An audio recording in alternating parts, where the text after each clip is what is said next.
Évidemment, il y a une gestion des incertitudes liées à l'échéance de 2025. Bon, les interrogations quant à l'atteinte de l'objectif fixé, je crois que les interrogations sont levées. Il n'y aura pas d'atteinte globale de l'objectif fixé.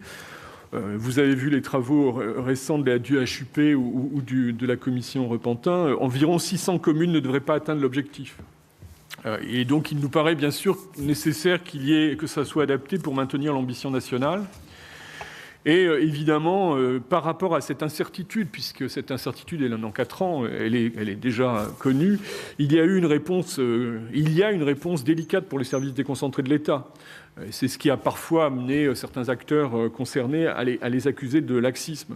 On est face à des services d'État qui, face à une obligation légale qui n'est pas atteignable, sont pragmatiques et essaient donc de trouver des solutions les plus adaptées possibles. Les solutions étant souvent, on essaie de privilégier plutôt le qualitatif que le quantitatif, ou parfois sur certains territoires, le quantitatif plutôt que le qualitatif.